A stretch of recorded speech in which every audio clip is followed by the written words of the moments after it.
If you've ever wondered why exes can seemingly just fall in love with someone else so quickly after a breakup, then, well, you came to the right place because that's what we're going to be talking about today.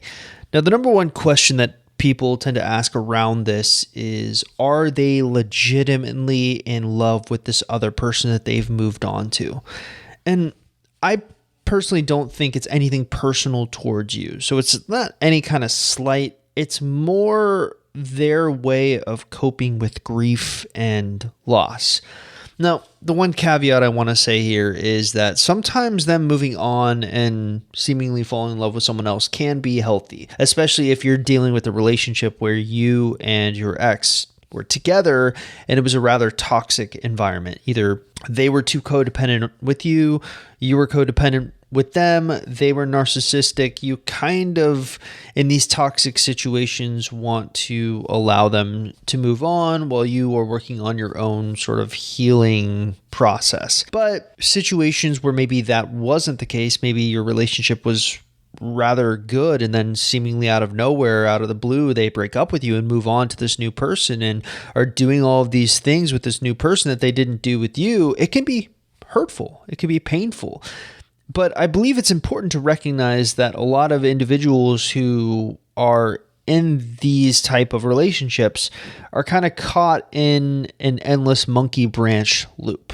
So essentially what they are is the perpetual honeymoon chaser. Most of our clients, when we have polled them, believe that their exes are avoidant. Now, if you know anything about attachment styles, you would know that avoidants tend to be pretty dismissive. They also tend to be very, very independent. In fact, anything in a relationship that threatens their independence will cause them to end up leaving the relationship. And it's this core wound they have that really informs a lot of their actions in the post-breakup period. So what I have found to be particularly interesting about individuals who have an avoidant attachment style is that an ideal relationship for them is one where they don't have to lose their independence.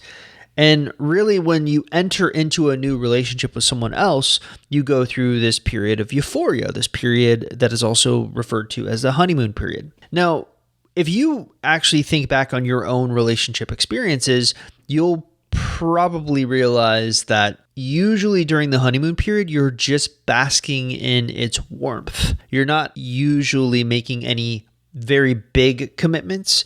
And usually if you are talking about big commitments that would potentially threaten avoidance independence, they're kind of done in the far off future, like, oh, maybe one day we can do this.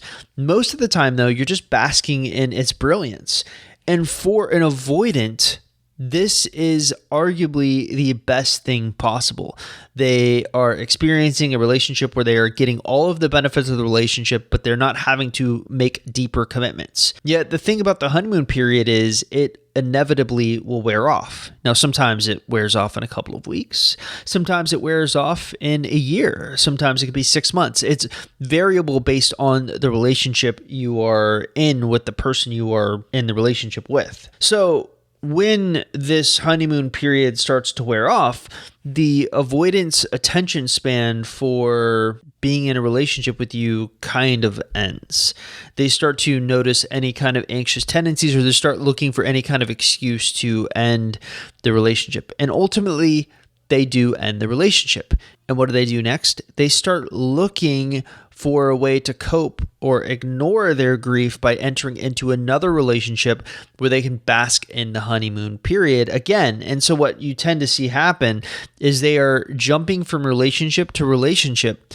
And like I said, it can be a little hard to sometimes pinpoint how long this lasts, because the honeymoon period can last sometimes 4 years for an avoidant. But usually we find that around 6 months is a nice sweet spot. But what they're doing is they're jumping from relationship to relationship, chasing these honeymoon period experiences because it does not require a deeper commitment. I actually was looking in our private community for a real example of this playing out. But I actually found a better example on Reddit, of all places. So there's this really great post on Reddit called, "Hey, if your ex moved on fast, it isn't personal. Take it from me." And it basically is the entire story of this woman who went through this really awful breakup.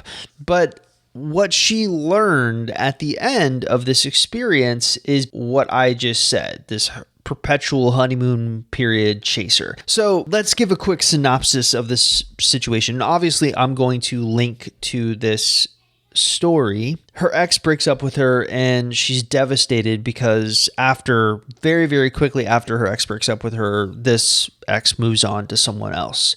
And she felt when she saw this new person that her ex had moved on to, well, no wonder he had moved on to this new person. This person has a better body. They have cooler habits. They have a better career. They're just simply better than me. And so this causes her to spiral down really deeper. And she kept coming back or obsessing over the fact that the ex had moved on so quickly from her. And this is such a stark contrast to what it was like for her in the relationship because, he would say things like, "You're the only one for me. There's no way I would ever look for anyone else. You are the one and only." They typically say these things that makes you believe that you are special. And oftentimes these things are being said during that honeymoon period. But over time, naturally what happens is, while time doesn't heal all wounds, it certainly helps a lot of them. She starts to move on from her ex. Maybe a year goes by. And after about this year, she realized she's finally over him. But she still wasn't over the fact that he had moved on so quickly until pretty recently.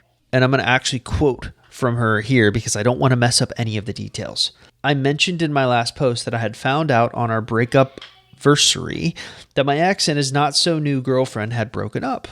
I don't know the details. I just know that they broke up sometime during the first week of March.